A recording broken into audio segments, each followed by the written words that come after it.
I don't think I've updated my mobile number. Keep your KYC.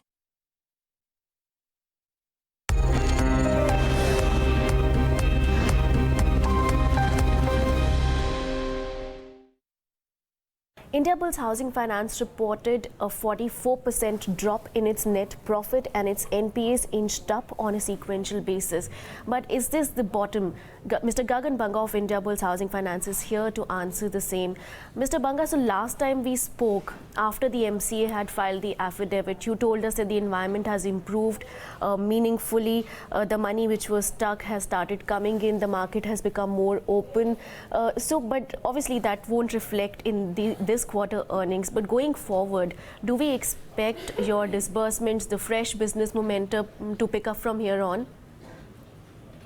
Hi, good morning. The disbursements, etc., have already picked up, and we've already achieved a stage where we are doing 70% of what used to be normal business in the first half of calendar 18.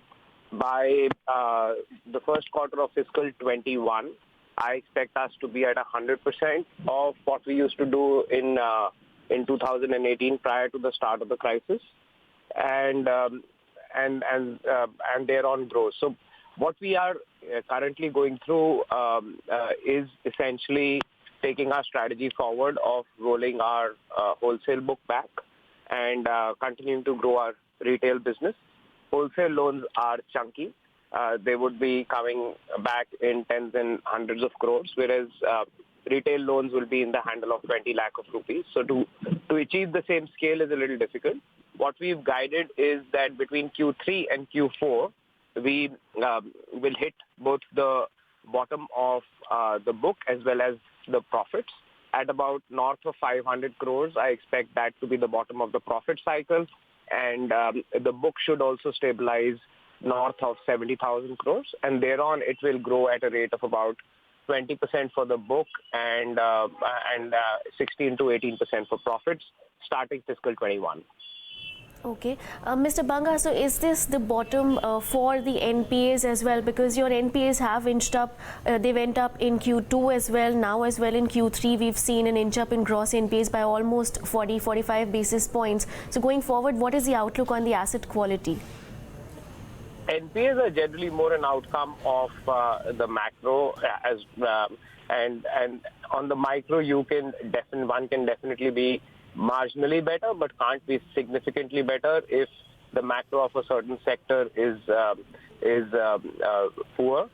As far as the real estate sector is concerned, I think our book is performing by far the best amongst all real estate lenders, and we continue to be in a situation where we are proactively both recognizing as well as providing. There is bound to be a denominator effect as we reduce the wholesale book, and that will get reflected in NPAs on percentage basis. A large part of the contribution in the NPA growth of quarter 2 to quarter 3 is coming essentially because of the reduction in book. Where I expect NPAs to be stable is plus minus 50 basis points from where they are. We've been maintaining that the NPL position is not something that can be a shocker for the street and for our stakeholders. Plus minus 50 basis points from here is where I see the NPA range to be. Okay. So, Mr. Banga, so what is the status of the commercial real estate book now? How much have you managed to bring it down? And how much were the NPAs from this particular book? Yeah, a large part of the incremental NPAs are coming from the real estate book. The real estate book on an overall basis would have NPLs in the range of 8 to 9%, and the retail book will be around 50 to 60 basis points. I expect this 8 to 9% to inch up to around 10% in due course of time, and that is what is also reflected in the guidance that I've given of about 50 basis points plus minus on the NPL range. Okay. Mr. Banga, the spreads in this quarter, they've come off slightly, but as the liquidity conditions have improved, so going forward, do you expect an improvement in that as well? The incremental cost of funds have come off, which is a reflection of the reduction in MCLRs and the transmission which is being done by banks. But that said, as we change the mix and we increase the granularity of the book, we've guided that our spreads will actually stabilize at about 270 basis points.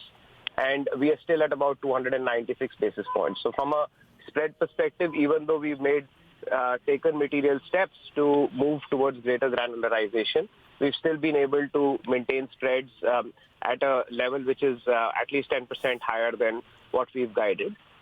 270 basis points of spread on a longer term basis with a gearing of about 1:4, 1:5 will get us to a return on equity of around 23%. That's the steady state business.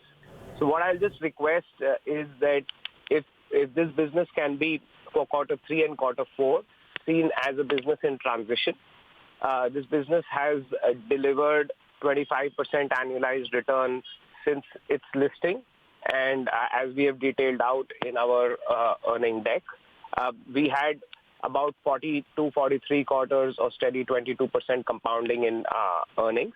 We are taking a pause of about 8 quarters to refocus the business even more towards the granular side. I think 7 of the 8 quarters are over. Within one more quarter, the refocus exercise will be complete. And then from first quarter fiscal 21, we should be back to growing in the high teens, the profits. Okay.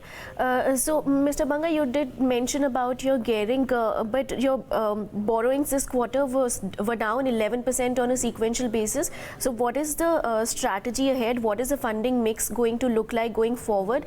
And what is the targeted debt to equity ratio for you going forward? Yeah, we will eventually take the business back to 1:5 type of gearing. Currently, we are at 1:3.3 gearing levels.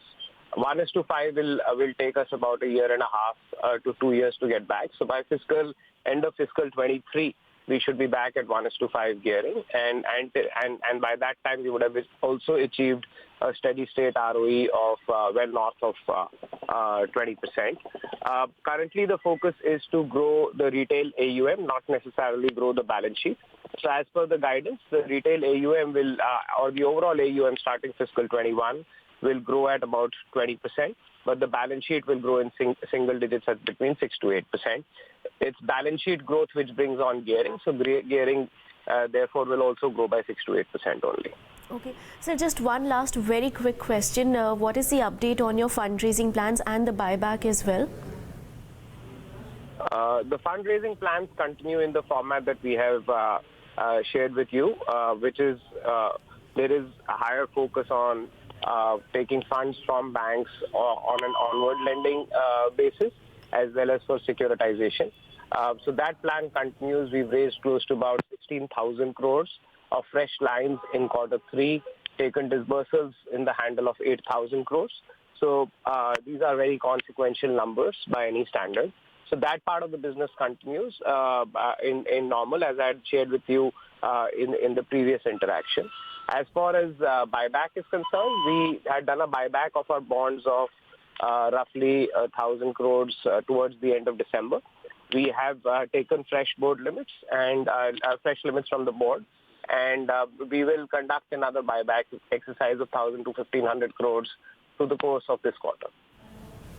All right, Mr. Banga, thank you so much for joining us, and all the best for quarters to come. Thank you.